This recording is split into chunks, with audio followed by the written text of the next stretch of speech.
Sometimes you got to risk it to get the biscuit. Welcome to The Standard. My name's Rhett Weaver. The idea behind this project is where average people have raised their standards. We're going to show you the blueprint. Let's do this.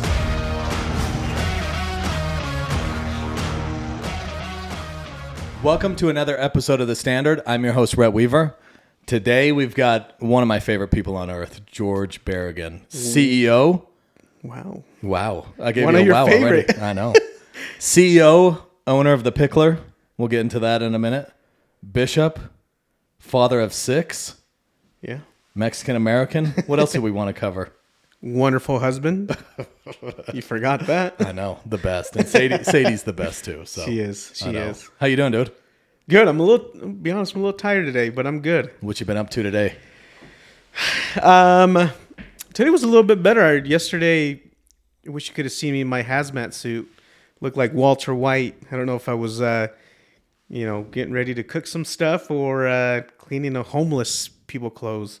We had a homeless problem in West Jordan, one of our facilities. So I got in a hazmat suit and cleaned up all the clothes, beer cans. Just living inside the facility. Trying to open up a new Picklr. If you want to see the glamorous life of a business owner, that's it right there. That's it before it gets all shiny and smooth. That's it right there. Awesome. We'll dive into kind of the pickleball stuff because obviously that's what I want to chat with you about. But I'm kind of interested in kind of your life, right? That's kind of what I love about this show is like I want to know where you came from. I want to know like where your parents came from, how you guys got here. Obviously, with you being Mexican American, I know your parents were first generation here, weren't they? Yeah. I mean, they came in the 70s, so I always tell them they're more American than Mexican at this point. Lived here a lot longer. Longer, but the Mexican roots in my family are deep. Yeah. So I'm first generation born in the United States. So born in California, raised in Utah my whole life. But no, it's I was raised with immigrant mentality, right? And I guess talk to us on that, right? I mean, I think you hear it a lot, but growing up in the States or not being an immigrant, like what was it like for your dad coming here and your mom coming here? Right. Like what did they do when they first got here? What has he done for work, like his career-wise? And what do you take away from that? Well, they had a very unique situation. They got married at 17, right? 17, came to the United States at 18. No English, no high school education, no money. And they just came seeking a better life. So, yeah, I mean, and what I mean by that is I got to see my dad do it all, try it all. And so for me, it was very inspiring just to see, his progression in life. You know, he took any job he could, whether it be from construction to, mechanic work, yard work, whatever he could find, he took it. But he always had an entrepreneur side to him. And the summers I grew up cleaning rich people's yards, right? Really? And so, but he learned that the American dream was possible, and that was embedded in me at a very early age in my life. Yeah. He owns a tire shop, doesn't he? Yeah. He started senior year of high school. So my senior year of high school, he decided that he no longer wanted to work for someone. He used to drive a semi-truck, transport waste, and one winter, the trailer he was pulling was on the other side of, one winter it just came around because the roads were slick, and he said, "I'm done." Really? So he had an uncle that loved being a mechanic, and he loved helping him, and so he decided to pursue that dream of what his passions were, and I want to say it's been 20 years now. He's been an entrepreneur. One of my favorite stories about your parents, dude. I tell this all the time. Yeah. I don't even know what it was. Graduation? I think it was graduation. It was graduation. Yeah. You took off. You called me and you said, "Hey, my parents' car is dead. Can you jump them?" So I drive over there, right? Try to say hi to your mom. She's just mean mugging me. I thought she's probably hungry.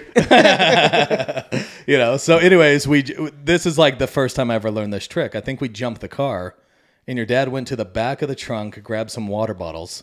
Because like the battery was all like eroded on the top, right? Yeah, I remember. And all of a sudden, like we got the car jumped, and he like went and got water and just dumped it and like washed all the all the erosion off from the battery. Do not try that. Do not try this at home. I think I just remember standing there thinking like, what is this guy doing? Yeah. Yeah. But drove off. That was it. The Mexican way, man. You find different ways on how to fix problems in very unique ways. And I think that's another thing I learned is his problem solving. I mean, he was all of it. He was an engineer. I mean, I saw that dude engineer so many different things. And so it's very inspiring to see where he's at now. He owns apartment complexes in, Mexico, has a house in Mexico, has been able to build for him a successful business where he can provide for himself. And if he ever wants to take off and go to vacation, he just does it, closes shop and does not rely on anyone. So it's great. Awesome. What I want to kind of get into now is like our friendship, dude, where it all started, because it all started back in the day. Yeah.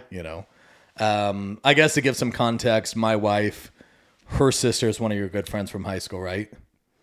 Good old Whitney Brewer. Good old Whitney, yeah. And one of my wife's best friends is Whitney as well, right? Yeah. Yeah. Yeah, so that, yeah. Yeah. So I just remember like my sister-in-law, there was a wedding. We were going to be at the reception, and I just remember my sister-in-law being like, hey, there's this Jorge Barragan kid, this Mexican kid. You guys are going to hit it off. And I just thought, like, whatever. And I remember George sitting next to me the entire night just talking golf. And all we did was talk about clubs. We talked about everything. You probably talked to LeBron James at the time, James at the time. And I think when I left that conversation, I was thinking, like, George has got to be like a scratch golfer. Like, he has to be unbelievable at golf. Yeah. Yeah. And right around that time, I think it was like a month later, I was getting married. So we invited George to the bachelor party. And the bachelor party was 36 holes up at Watch House Golf. How did that go up there? Horrible. Horrible. I had a lot of fun, but, still to this day, I can't hit a driver. And so, I think we got up like at 4 o'clock in the morning to make it to the tee time, like at 6 or something crazy. Dude, it's 36 though. But I thought the more unique thing was getting invited to your bachelor party after being friends for a month. So I was like, we'll take it. My friend group, we'll take anybody we could get. Yeah. But no, that's honestly like one of my favorite things. And I know like we hit it off right from the start. Right. It's been super fun. Oh man, it's been 10 years. Probably 10 years now, dude. We made it a decade together. That's wild. Yeah. I mean, I don't know if the people can see, but we got a wonderful picture together. It is beautiful. It is. It is. I gave you that for your birthday, and I didn't think I'd make the wall. But here I am. Of course you're gonna make anything that just has value to me just makes the wall back here. So if you give me anything, it goes warms my heart. You know it's important, right? Yeah. I kind of want to dive into pickleball. Like how did you get into pickleball? I know you kind of been in sales your entire life. Yeah. Coming out of college and everything like that. So why pickleball? Like why? Because you never really played before you decided to even do this, did you? I took a job at Pluralsight. It was a tech company here in Farmington. And there was a group of guys that always played it at lunch. And, I would play every once in a while. I was never really good at it, but it was a lot of fun. I think for me, what changed it all, I just remember one winter playing in a rec center, and there was 40 people just waiting to play pickleball during lunch. I was like, what is this thing? Yeah. And then I think what ultimately changes is I saw 2 teenagers playing at a high level, and I saw how fast paced and exciting it was. And I thought to myself, there's no one out there representing pickleball the way that it should be. This is an exciting sport. And I've never seen anything like it. It's the trajectory and growth of pickleball has been incredible. And me and you got to experience a trip together where you talked me into going out to Austin, Texas. Dude, we'll get into that for sure. What is the growth of pickleball? Like, what are they talking about right now? Fastest growing sport in America, right? So it's projected right now by 2030 to have 40 million players. So to put that in perspective for you, that is tennis and golf combined. Really? So think about that. I mean, there's probably about 5 million players right now. So it's 2022.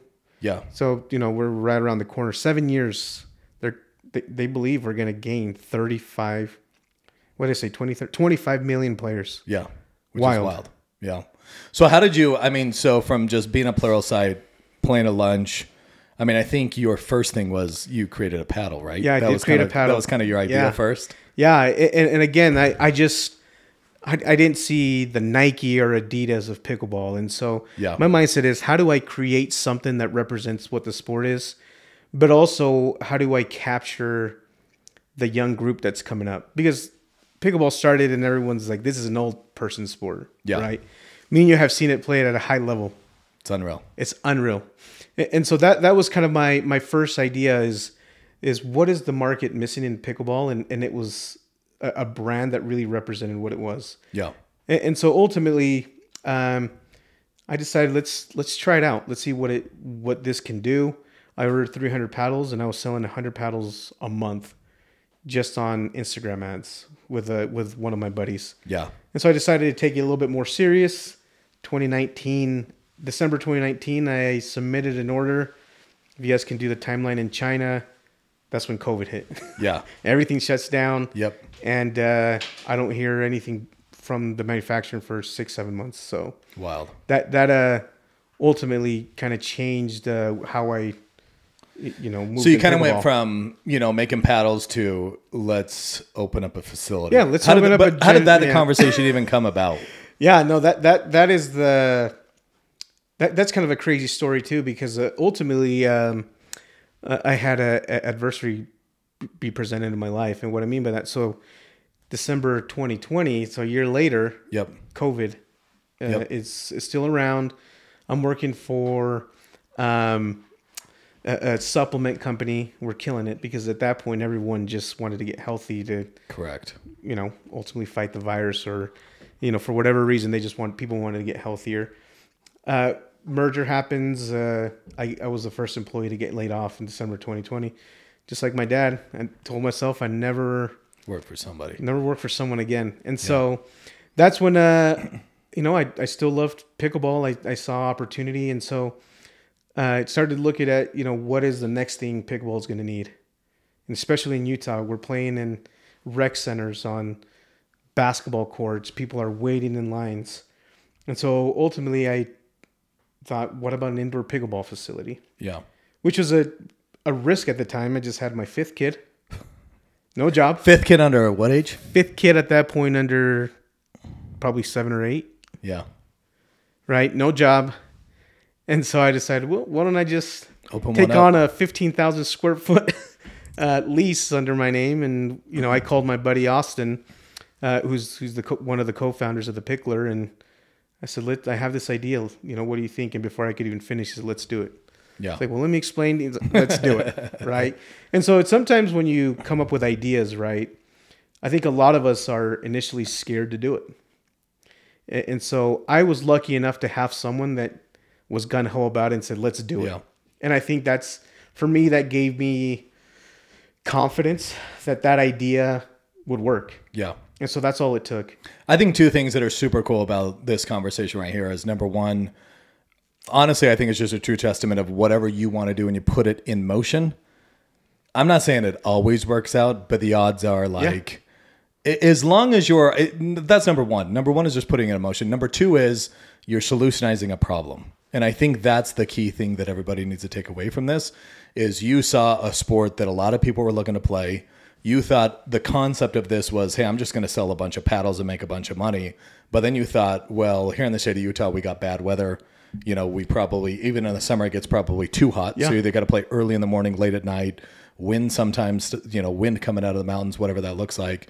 So you solutionized a problem, which was, how do we create a facility? Exactly. And then how do you create a brand? Yep. And I think that's what's crazy to me is in times of adversity creates kind of this growth mindset of how do we expand and what's the next stage of life and what is that opportunity and how do we continue to grow that way? Yeah. And it was amazing because I think there was a lot of luck involved in. I don't believe in coincidence anymore, but at that time, pickleball had just taken off. Yeah. COVID, really, really pushed the sport. And it was crazy because still to this day, we'll talk about the growth of the Picklr here in a minute, but now it's if I sign a lease, it's worse than buying a house of the stuff they asked me for. Yeah.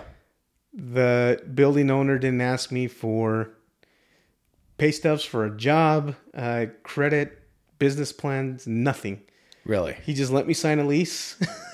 And, 2 months in, we decided to use Venmo as taking payments. Yeah. And Venmo was like, who is this business running all these transactions every day? Because at the time, people were running businesses through their own personal profiles to avoid taxes. Correct. We decided to open a legit business profile, which no one was doing. But we were running hundreds of transactions every day through there. And so they got caught wind of what we were doing. PayPal, New York City, hits me up, said, we want to run a story on you. It's like, this has got to be fake. Yeah. Got to be fake, right? Yeah. Like, PayPal's reaching out. Venmo wants to run a story. Sure enough, it was legit. They ran an awesome story on the Picklr. At that time, they asked, where do you see yourself in 5 years? I said, I want to take this nationwide. One facility. Again, no job, no income. I just saw this being something. Yeah. Do you feel like a lot of that is just confidence, though? 100%. Is it naive confidence, or what is it? I think, like you mentioned, right? If you really believe there's an opportunity, and no one's doing it, and you do it right, it's going to create opportunity. And so just based off of saying I want to take this nationwide, people were hitting me on LinkedIn, Facebook, Instagram. And then we had one guy locally that believed in what we were doing. And he said, if you ever want to grow this thing, let me know. And so people were flying out from Florida, from Arizona, from Seattle to meet with me on what are you doing. And so at that point, I decided either we just let this roll and we do one location, or B, we find somebody that really believes in us and take some money and make this blow up, right? And so, a year and a half in, we just opened up our 4th facility, which, first one out of Utah and Colorado, and getting ready to open up our 5th facility in a week. So, and how many you got in the books right now, or how many you got on being built right now? We currently have, let's see here. So we have 4 done, with 3 more that will be done by the end of the year. It's wild. So that's 7. I can't say quite yet what's going to happen in 2023, but I've heard the rumors. Yeah. Hopefully, we can do 10 more facilities next year, right? Yeah. I think that's wild though, right? Yeah. Like end of 2020, right? End of 2020. That's when you kind of put the concept into motion, and now we're into 22. So 2 years later, you're going to have 7 facilities by the end of the year. Yeah. And it's purely built off of, hey, this is what I want to do, and nobody's going to stop me from doing it. Exactly. And I think that's like the whole point of this podcast. You know what I'm saying? I feel like everybody that we meet with, it's the same story. It's like, I'm headed in this direction. It's like do or die. And I'm just going to have blind faith or confidence that like, this is just going to play itself out, come to fruition. The right pieces are going to come together. And it's just funny because like even hearing the Venmo story is just hilarious to me, because it's like, who would have thought Venmo would be kind of one of the major tickets to you getting national, being noticed or whatever that looks like, and getting hit up by a couple different people. Yeah. And it just continues to happen that way too. I mean, 4 months later, one of the biggest tournaments in the country is called Tournament of Champions. One of the oldest tournaments. All the top players in the world fly out to Brigham City, Utah, to play this pickleball tournament. End of August. I mean, anybody that lives in Utah knows end of August, good luck seeing rain. Yeah. And so we were the backup venue in case of bad weather. But we were thinking, maybe there's fires that are making the air pollution bad. Yep. We never considered rain. And so the week of, we all just get together on the phone. Hey, looks like no bad rain. You guys still good just in case? Sure enough, 2 days later, it rained nonstop for 2 days, and we had to host a tournament in our facility. And so that in itself, put us on the map again with the pickleball world. And, we are now considered one of the top pickleball brands in the country. Yeah. I mean, if I were to show you my LinkedIn right now, or, how people find my email, everyone wants to know what we're doing. How can they be a part of it? That's me too. Yeah. Yeah. And we got some cool stuff happening, right? I mean, we've launched an e-commerce brand, the Picklr shop. Yep. So if you want to, get your paddles, balls, bags, picklrshop.com. Let's kind of dive into our story, because I think this was cool for me. Yeah. You know what I'm saying? You've kind of mentioned what Austin, Texas was. Like, this is why life to me is just wild. Yeah. Because you obviously have the whole pickleball thing. We've been joking around about it for a really long time. I'm a huge, Gary Vaynerchuk fan. So anything Gary releases, I mean, in my office, if you can see it on video, there's a lot of stuff in here worth a lot of money from Gary Vaynerchuk. I have security systems, though, so nobody can steal it. But what's crazy to me is with Gary, he's been releasing these NFT projects, and with his NFT projects comes, a utility with it. And so many people know and many people don't know, but Gary Vaynerchuk is an owner of an MLP brand or a team. And so, if you own the NFT that has his competitive clown, or kind of his, clown, his logo for his team, the Fives, then a lot of times whenever they hold a tournament, you can be like one of his VIPs, right? And so I remember hitting George up, and I just was like, dude, there's a pickleball tournament down in Austin, Texas. Do you want to jump on a flight?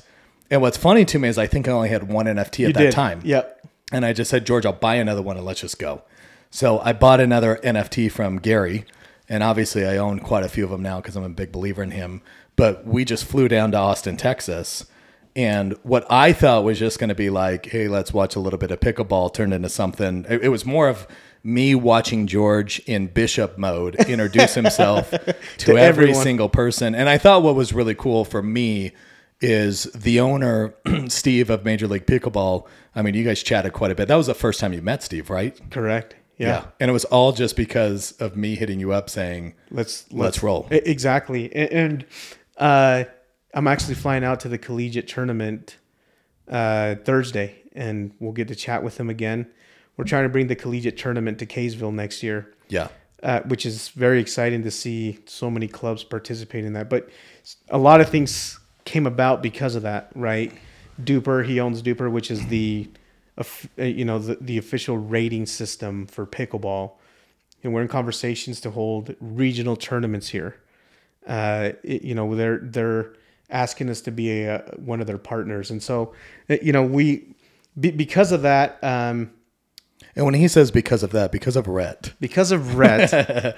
But this to me is like the sphere of people that you know what I'm saying? Like, this is just a true testament of who you know, who are you friends with? Exactly. What do you guys enjoy doing together? And for me, it was awesome to go with you because I knew this is what you loved. Yep. And I wanted to see the professional level of what pickleball looked like. And I mean, I'm sure you remember it, but it was wild. It was wild. Some of the team owners were there. I think Drew Brees showed up at one point. Sergio Garcia pulled up. Showed up at that point. Yeah, we decided to go to lunch instead and got to see no one. But the barbecue was fantastic. It was unbelievable. But I think for me, that was the first time I've ever seen professional pickleball, and I just was in awe. Because I think the amateur status that I'm at, we can just go dink it around and just go have some fun. Yeah. But that was unbelievable watching them play. Well, and again, there's going to be opportunities that come about that day or that weekend we were together. You said you saw me in Bishop mode, but I saw it as an opportunity. Yeah. And I introduced myself to everyone, and I let them know what we were doing, what we were planning on doing, and all that stuff is coming to fruition, right? Yep. We told them, hey, we're going to be one of the largest pickleball facilities in the country, right? We're willing to compete with everyone.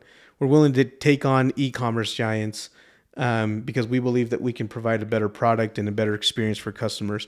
And then we saw other opportunities, right? Stack Athletics, you've been able to see what we're working on. I'm excited about Stack. And so, but I decided to take that opportunity to let people know, hey, we're coming. Yeah. Right? Yeah. Get to know us and let's figure out how to work together. Yeah, and I just I remember being there. The tournament kind of ends. The team that won, I think they won $100,000 when they win. Mm-hmm. So they introduced that, and then all of a sudden they introduced the MVP of the tournament, which was Lee. Yep. And I'm gonna botch your last name, so you're gonna have to tell it. Lee Whitwell. And I just remember thinking man, this lady's pretty good at what And then all of a sudden, a couple months later, I see an Instagram post with you and Lee's in the state of Utah with you. Yeah. And I'm like, what are you doing with Lee in the state of Utah? So some professional athlete on the court that me and you flew out to see in Austin, all of a sudden is in the state of Utah. Yeah. I mean, what's it like now? I guess how many pros are you affiliated that are top in the country? Yeah. And what is it like being around them? Yeah, Tyler Leung, he's probably top 5 in the world right now, men's, which is, at that level, it's unbelievable to watch, right? And so he believed in what we were doing, and bought a stake into the Picklr, and reps the Picklr shop now, and so we have Tyler Leung that helps us, get into doors that we couldn't before. Spencer Smith, top 20, runs our location out in Salt Lake. Lee Whitwell, like you mentioned, we do stuff with her flying out for events or helps us with sponsorships. And so that's just the beginning of the list, right? I think a lot of people are recognizing what we're doing, and we just want to give people opportunities too. I mean, these pros, they're the pioneers of this sport. And it's difficult for a lot of them to, financially make it. And so we believe that we can provide avenues and doors as well for them to make it. And 2023 is exciting. I mean, MLP, we saw Drew Brees there. Yep. And then, 6 months later, all of a sudden he bought a team. Correct. And now we see LeBron James, Tom Brady, Serena Williams. The Mark Cuban, they just combine. Everybody. Yeah. So it's insane what 2023 is going to look like. But we're here for it. Pickleball is exciting, and we're figuring out how to be nimble and to capture opportunities, because it's a small window of growth, and we have to be in front of it. Yeah. What would you say has been the hardest thing with growing a company? Learning to scale, right? I've worked for companies that have scaled in software, and so I think for me is I'm just a go-getter, and we'll fix the mess later. That doesn't work in scalability. Yeah. Right? You have to have structure. You have to have processes and procedures in place. Correct. So you hire the right people to surround yourself with. Yep. And so I think for me, ultimately, just figuring that part out. Because for the longest time, I was the employee running one facility, and I lived there, right? Yeah. And so I always believed in it, and there were some days where no one would show up. And I think that was really tough for me. But I think also just realizing that sometimes you also have to pivot. What else can we change in order to get people in the doors? Because a lot of the times it's like, we'll build it and they will come. It's like, we'll build it, plan tournaments, plan events, plan round robins, plan all these things, and then they will come. Yeah. Right. And so I think figuring out to be nimble too in this business, how do we do the right things to get people in the door and create a community? Because ultimately that's what Correct. you have to do to create successful. I just kind of feel like it's no different than what I've been going through, which is you've almost got to have the customer service ready to go before you launch. One of the biggest things when I went over to this new position, probably almost 2 years now, not quite, but almost, but the number one thing that I told everybody when we first started this was like, we will always have the best servicing. We will always be overstaffed than understaffed. Because when you're trying to push a product and you're understaffed, then the product's just not going to work at all. Exactly. And so my advice to a lot of people is, it's like, you've really got to figure out who you want to be around. Do they continue to give great ideas or move you forward? Or right. What direction you're headed in? How do you hire those people, the right people on the things? I use kind of some harsh words. It's like, what are you good at? What do you suck at? That's what I tell my employees all the time. It's like, what do you enjoy doing? What do you not enjoy doing? And then just tell me, because the quicker we understand this, the faster I can hire that specific position, which is only going to allow our conveyor belt to move a little bit quicker.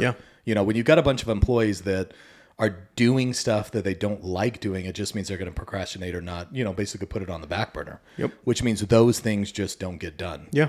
So that's kind of one thing that I've always said to a lot of people, a lot of loan officers that we hire, a lot of people, it's like, you just tell me, what are you good at? What do you suck at? Yeah. I don't really care. Just tell me. And the sooner you tell me, the better this is, because those 3 things that you're good at, you're going to love to show up to work every single day and work at a high level. Yep. And those 3 things that you suck at or dislike doing, that's fine. Let's just shift this over and hire somebody else. Yeah. You know? Managing people too, right? It's that's a new skill set of mine is figuring out how to manage people, and to help them grow. And so I think the mentality I've always taken with his business is, you take care of us, I promise you we'll take care of you. And so the people that I've brought onto my corporate team now, the first person we hired was doing events for us, and she'd plan them out for free. Really? And so now, she quit her full-time job. She works for us full-time. I mean, she went to school to be a social worker, but she was amazing at planning events, right? We, our girl Trikel in Uinta, she was running that facility. We just brought her on, and Alema participated in your hide and seek. He was helping us run events, tournaments. I mean, the guy was cleaning out garbages, and, no one was asking him to do that.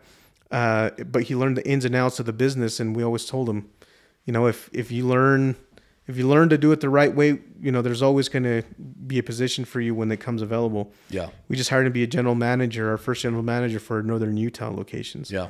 So it's great to see people invest in your vision as well. Yep. And you let them know, hey, you take care of us, and it's great to see, be able to fulfill those promises. We'll take care of you. Correct. And that's fun. I know. I think that's one thing, again, like, one of the first podcasts we ever released was Hans from the Diesel Sellers, and his was the same scenario. It's like, I'm going to put in a bunch of time, put in a lot of sweat equity. But I think that's what you have to do in order to grow and become who you want to become a lot of times. Because somebody like Alema, who I'm very disappointed didn't win hide and seek in the $10,000. So we had a deal worked out. So but somebody like him, I'm sure he wants to be around this 24/7 and enjoys using the facility plan. Extremely good at pickleball, sponsored by a brand, right? Yeah. And so for him, this is probably just life. And the more he's around it, the more he loves this. And he may not be a person that wants to open up facilities and continue to grow. He might be the person that just wants to manage, maintain, make a great living, continue to play a lot, and that might be his ticket to getting recognized and becoming bigger. Yeah. And that's what I told him too. Because you are with the Picklr, you're managing facilities, leverage that to your advantage. Correct. There's going to be opportunities that come your way because you're going to be great with people. They're going to love you, right? B, you're great at managing and thinking outside of the box for these facilities. So use this opportunity to leverage that. Yeah. Because the opportunities will come. Yeah. And I think, like, again, what we're talking about here is, like, not everybody has to be the CEO or the owner of something. Yep. Number 5 employee can probably be more lucrative and make more money if they would just be a part of it and be an employee versus trying to be the owner of something. And that might be, I mean, obviously we'll watch how this plays out for somebody like him, but this might be his ticket of being recognized and joining a team, or, being recruited or something like that might be bigger and better. So I think that stuff's kind of interesting. And I always tell him, learn everything you can too, because pickleball's new, fairly new, at least. I mean, it's been around forever, but I'm saying as far as the growth of it, there's going to be opportunities for them everywhere. Yeah. And so, if they can leverage that and one day they become CEOs somewhere of another pickleball, but they got their start with me, awesome. Yeah. Yeah. Right. I want to shift just a little bit because I'm interested in this subject, and I think a lot of people would be too. George is obviously opening up a bunch of pickleball facilities, doing very well there. He's a bishop of, the Church of Jesus Christ of Latter-day Saints, which I think is crazy at this age. You're a father of 6 children. Yeah. I think the question is like, how do you have time to open up facilities, give your kids and wife love and care, and then also take care of a ward or a community that needs your help as well? Like, what does that look like for you? Messy. If I'm being transparent, messy. Yeah.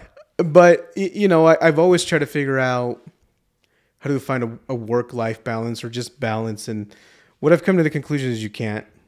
But what I've figured out is you focus on the things that you can control and the things that make you happy. And then that's how you move forward in life. Yeah. Right? When you start to fill your life about, who's going to run in 2024, or this person said this to me, or, just stuff that doesn't matter. Yeah.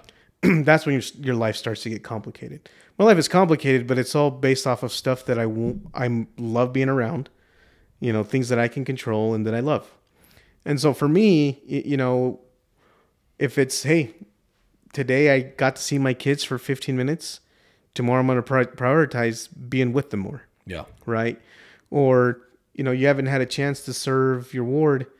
You haven't fulfilled some of your duties. Okay, well, tomorrow I'm going to carve out time to be better at that.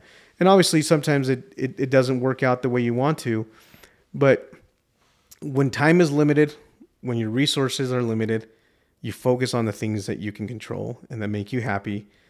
And then that's how you find progress. Yeah. Do you feel like you're judging yourself at all? I don't judge myself, but I can be hard on myself where I feel bad that sometimes somebody gets, I miss a meeting that, they were anticipating us having and I just couldn't make it. Yeah. Right. But I think a lot of people are understanding. And so I think with my philosophy has always been just be willing and be available. Right. And sometimes it's at 1 a.m. in the morning, at 2 a.m. in the morning, right? Yesterday, that was a time where I found time to do a project, right? So I just have to tell myself, just be willing and just try to make yourself available. And I think people will see that. Yeah.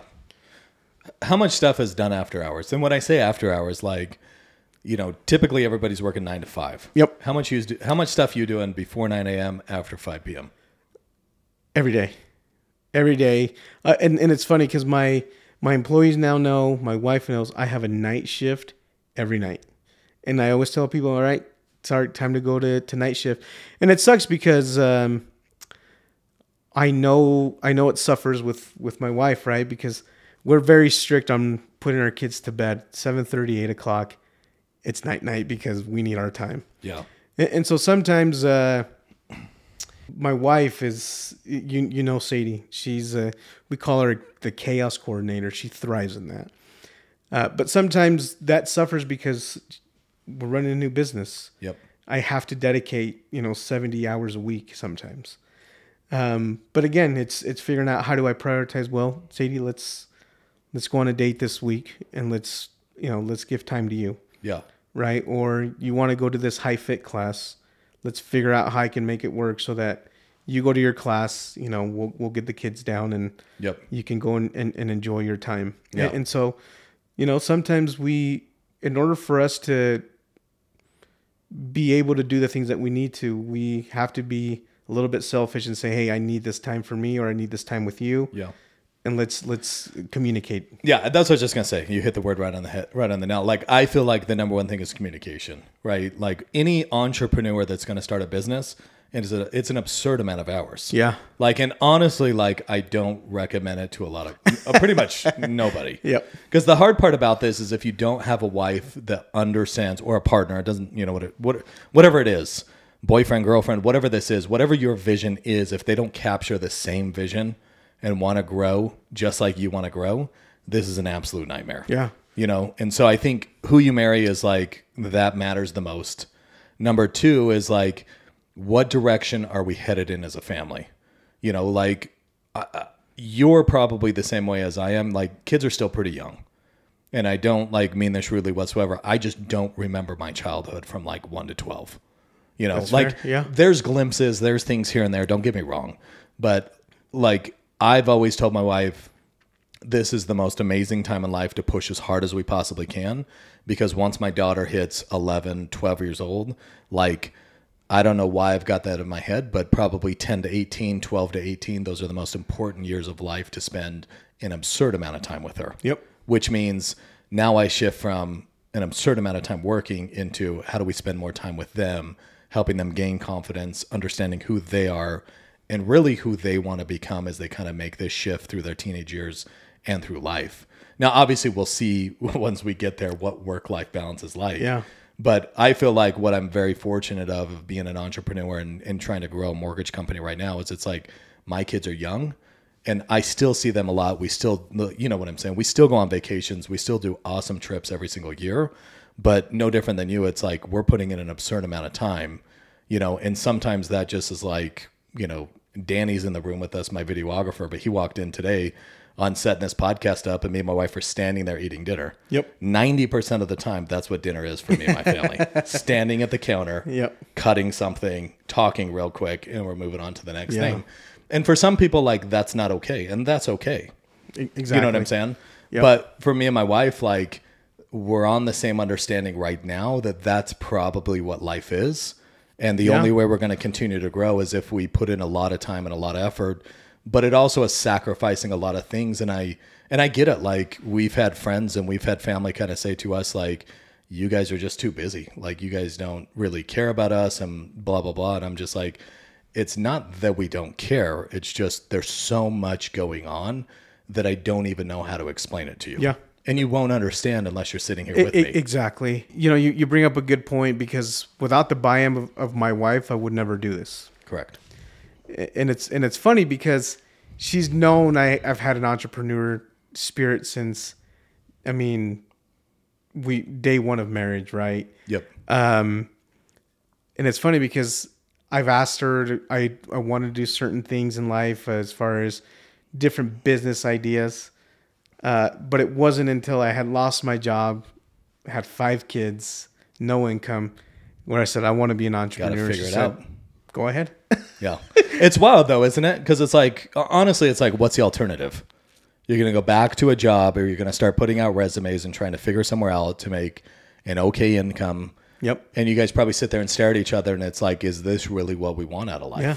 You know, and I think that's like the honest question. Like, if you want to get ahead in life, you got to sacrifice things in order to get there. And if you want to have a good life for your children and create kind of that generational wealth or whatever that, I don't even know what that looks like for a lot of people, but right. For me and my wife, it's like, I want my kids to have a better life than I ever had. And that was the same vision my parents have. Like, I remember my parents saying to me, all growing up, is our whole goal is to give you a better life than what we were raised in or what we had. Well, and it's amazing too to think about, you know, when you talk about the Gary V's of the world and where they started, it's like, how does someone ever even do that? Like, Right. How is that even possible? And it's been amazing to see you create a concept, you build a brand, and what you work for, and towards, right? And in my head, I'm thinking now, this could be something. Yeah. This could be something bigger than I ever thought it could be. And it's just so funny that, I mean, for me, you know, the American dream for sure is still alive, right? That's what my father raised me on, is that you can do and accomplish whatever you want. And you know, at age, 30, 32, that's when I decided to take that leap of faith. And you mentioned, out of college, I didn't finish college. I went to a year and a half of college. It wasn't for me, right? And so, but it's funny how life worked out that I decided at age 32, no educational background. I thought I was always stuck in sales, that it is possible to create and build something and learn new skill sets, right? Correct. As someone that's a co-founder, I'm in marketing calls, I'm in website calls, and how do we create this? I'm in e-commerce calls, and I'm just listening to everyone and trying to internalize and take it all in and learn new skill sets, and surrounding my myself around people that are a lot smarter than I am. Yep. And so it's just been awesome to see myself grow as well because of people that I've been able to be around. How excited are you to get up to go to work every day? Oh, extremely excited. Isn't that funny, dude? Yeah. It's like, and don't get me wrong, yours is like PE every day. It's like you just get to go up and just hit a ball. But yeah. But like for me, I think that's what people need to understand too, is like, it's again, like I go back to like some friends and people that have said stuff to us, is it's like, it's not that we don't want to be around you. It's just like, this is so much fun. Like, this is where I want to be. Yeah. Like, it sounds weird, but when you basically fall in the place where like you're enjoying the process, and that's what I want to call it, right? Because there's always a goal, but that goal always becomes bigger and bigger every single year. Yeah. When you first started, it's like, how do we get one facility open and just have some people play? Now it's like, I'm going to have 11 facilities, but how do we go nationwide? And it's all about momentum. Building momentum, right?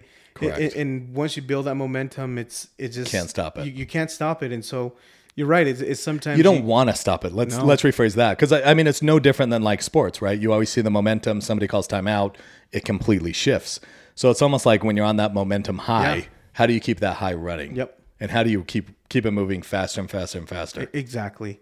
And we're still a young business in a young industry, so.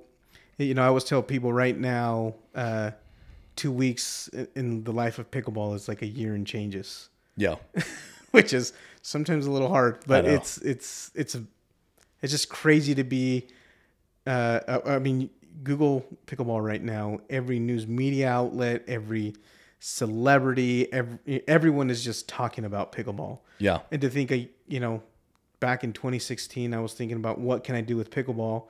To even 2 years ago, getting ahead of the curve of what facilities are and what they're gonna be.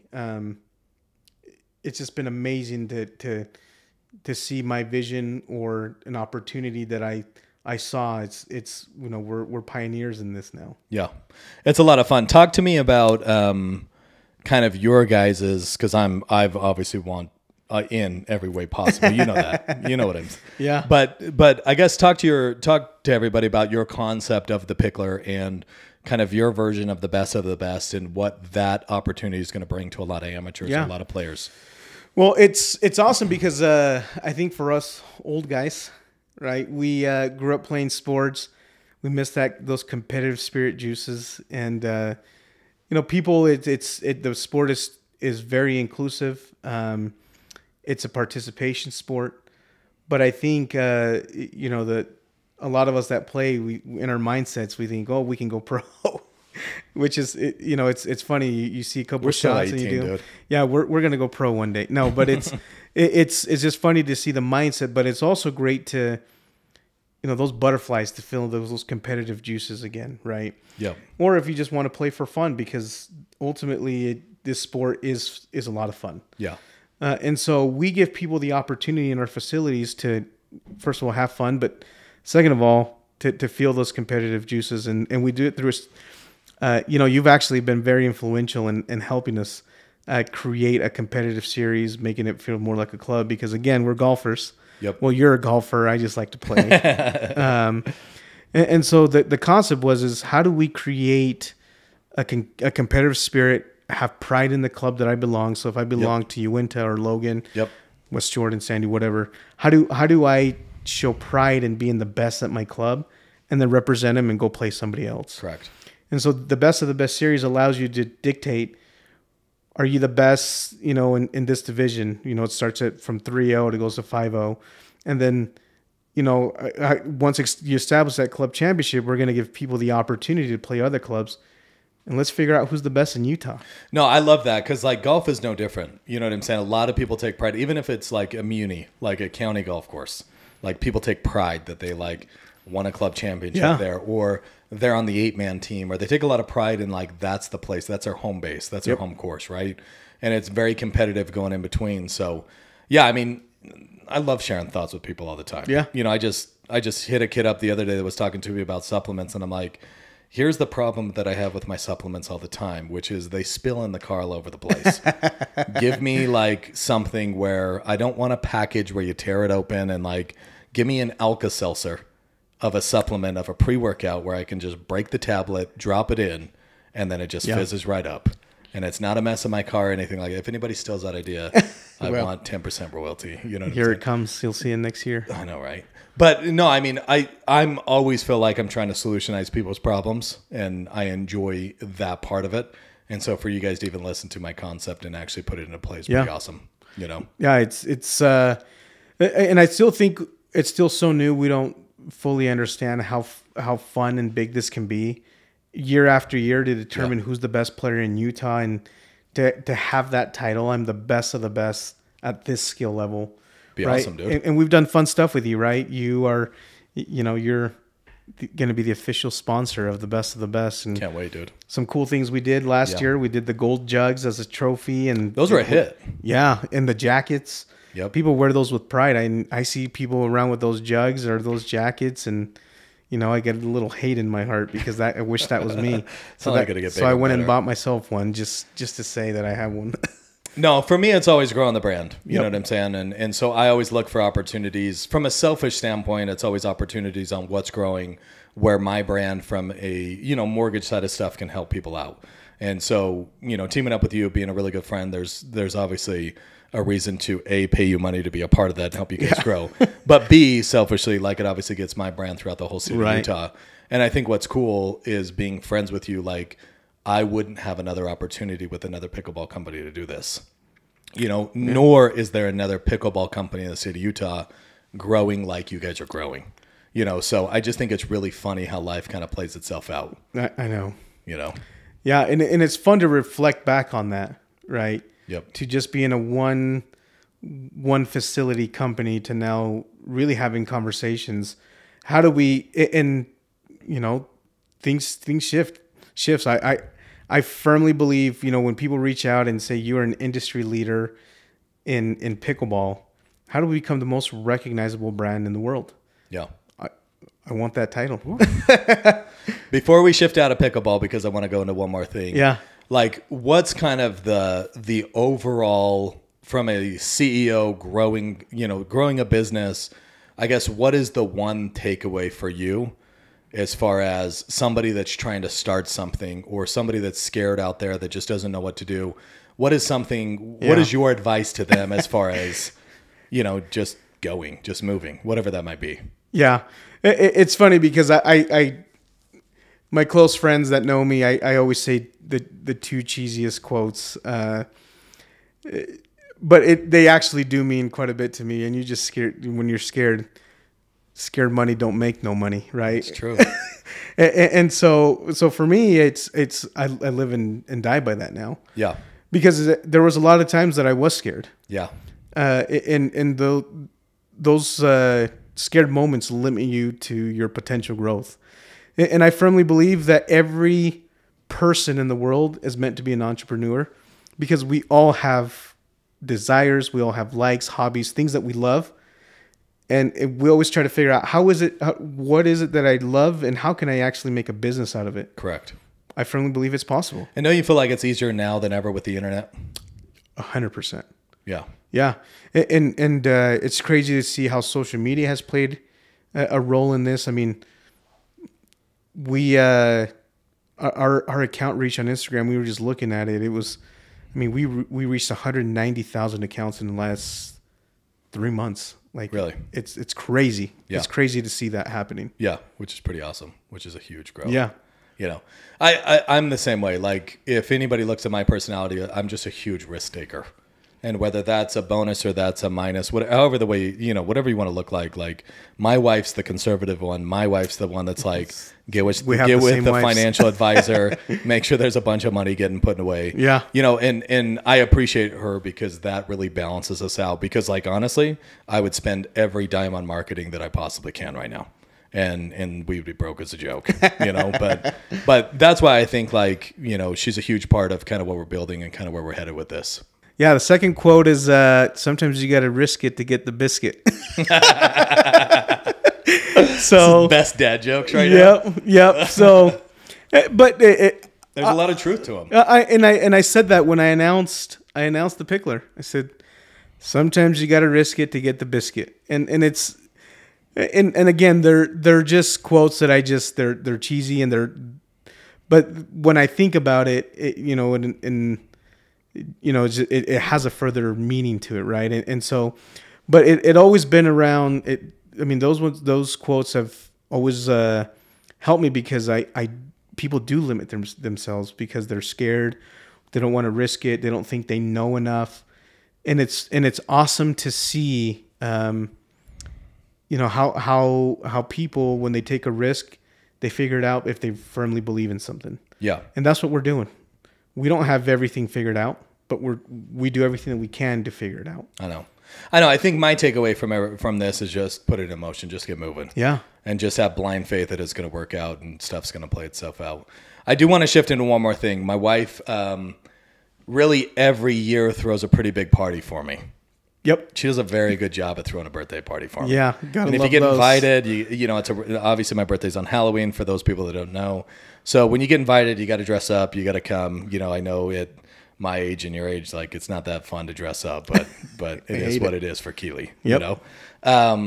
This last year I thought was interesting, because my wife said, we're going to get a hypnotist. And I looked at my wife and I said, who believes in a hypnotist? There is no way anybody is getting hypnotized. Yeah. like it's a waste of money. Yep. And then all of a sudden, there was like 5 people that got legit hypnotized. Yeah. Talk to everybody. Because I know your emotion after was wild. Yeah. Like you were just scared, It's the craziest thing. Because even to this day, if someone brings it up, I feel just like an overwhelming feeling. Like right now you're talking about it and it feels like it still has control over me at times. So talk to us on what you mean by control. Well, it was interesting because, first of all, I'm 100% with you. I was like, this is ridiculous. Like, I don't believe in any of this kind of stuff. And of course, my wife, encouraged me to try it because she thought I would be.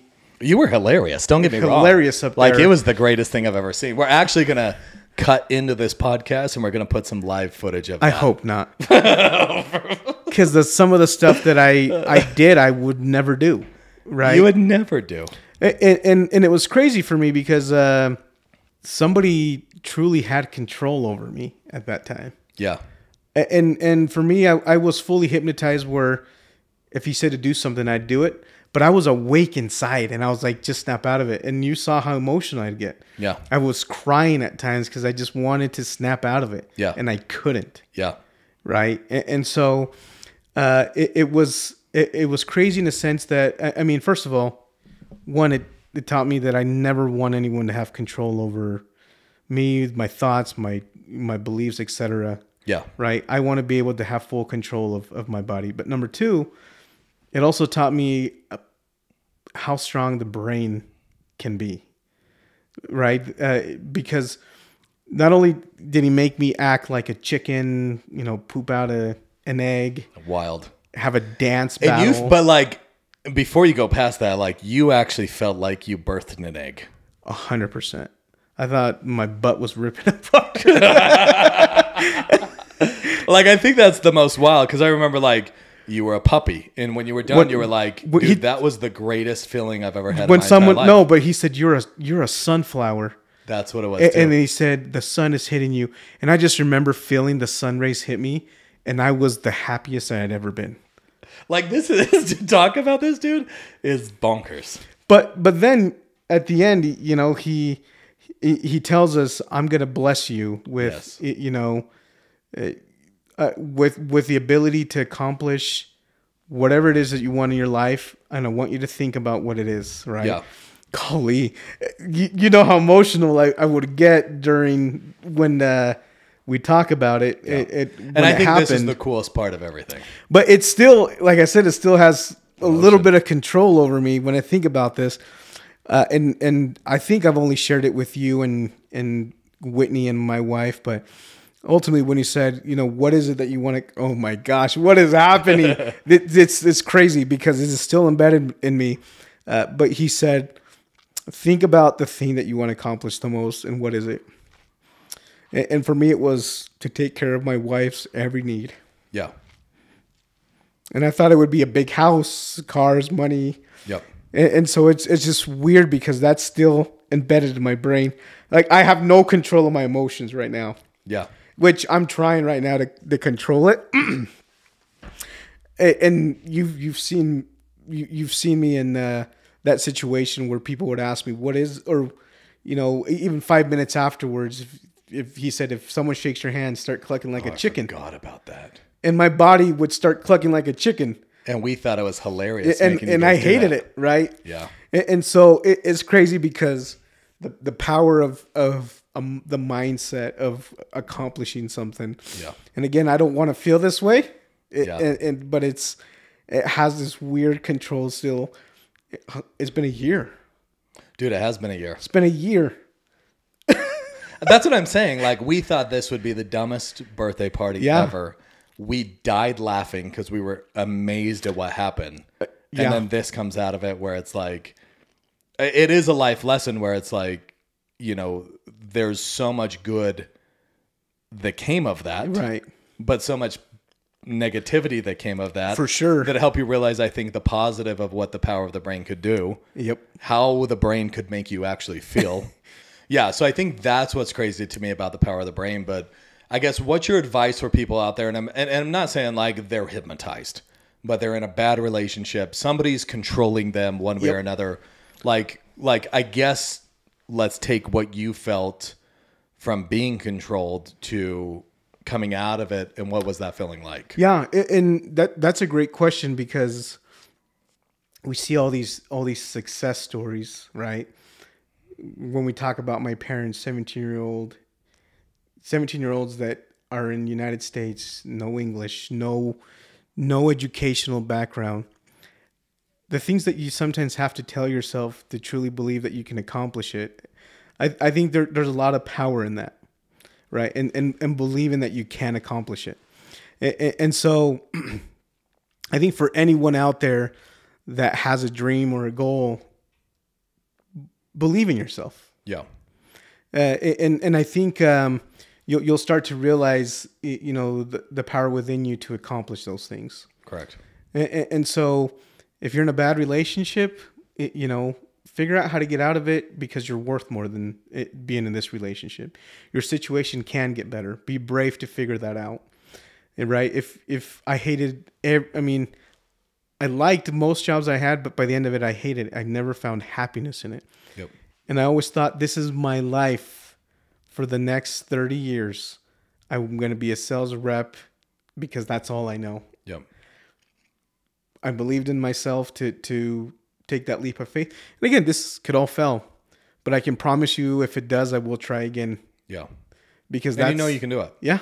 I think that's the biggest takeaway from this. Yep. What do you, I guess kind of one of my last questions for you is, what's your definition of success? At least for me personally, it's funny. I had a conversation with my oldest girl one time, and I said, would you want to be rich? And she said, no, I like my life the way it is. I said, would you like your life the way it is, but we had money to go on trips, spend more time together? And she said, yeah, that's ultimately what, she wanted. And I said, well, that's what I want too. Yeah. Right. I want to be able to provide my kids experiences that they've never had, but also, for me, if I wanted to play on the comp soccer team, we'd have to make tamales to sell them, right? Or, I'd have to work at, at cleaning people's yards, or I to go to the school dance, right? I don't want my kids to ever have to be like, Dad, I want this, but we can't get it, right? Yep. And so if it's something that they really want, obviously, well, I'll make it earn it, but I just want to be able to provide them a life where if they want to experience, see things, do things, we can provide that for them. Yeah. Right? Would it be nice to have a nice house? Sure. We got 6 kids, 3,200 square feet with a family of 8. Can feel very small at times, right? And there's goals to do that, to have a nicer house. But for me, it's just ultimately just going to be, how can I, be with my kids more often, and be with my wife more often, and go see the world, right? Go play golf whenever I want. Go do the things that I want to do, right? I go to Europe for 3 months and nothing changes because I was gone, right? So I think ultimately it's just being able to provide experiences, and like my kids said, right? We just are together as a family, and we can do cool stuff. Yeah. Love it, dude. More than anything, George, thanks for coming on. Yeah.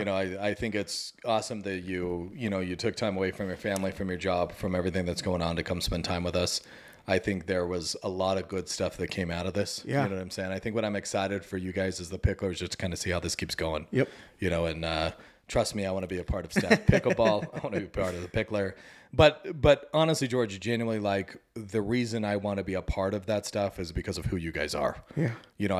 Who you guys are is the reason that, the day you told me about Stacked Pickleball and it was a clothing brand, I said, I want in. I didn't even see a concept. Yep. But to me, it's, how do I surround myself with phenomenal humans that are good people? And I think that's why I've always joked around, because, Whitney and I go back and forth on who's better friends with you. But genuinely, there's certain people that I want to be around in life, and you're one of them. Yeah. Well, I'm grateful me and you are doing some stuff together, which I'm excited about, right? Yep. We got some fun opportunities, and no, this has been awesome. Sorry everyone out there to watch. They got emotional. I love it, I dude. just the hypnotist did some work on me. So Yeah, for everybody out there, pay attention to the Picklr. They're going to do some big things over this next year. For those of you that love pickleball, George is doing some crazy cool stuff. Every time I turn around in the Instagram, I feel like there's somebody that's, top in the world on there somewhere with your guys' grand openings and being a part of it. Hopefully Steve, MOP will be out here this next summer. If that happens, I'm going to be super excited for you guys, and we'll be there 24/7. Come to the mecca of pickleball, Steve. Utah's the mecca of pickleball. We don't get enough credit, but yeah, we're the mecca. Come to Utah. Cool. Thanks, dude. Thank you. Appreciate you. All righty.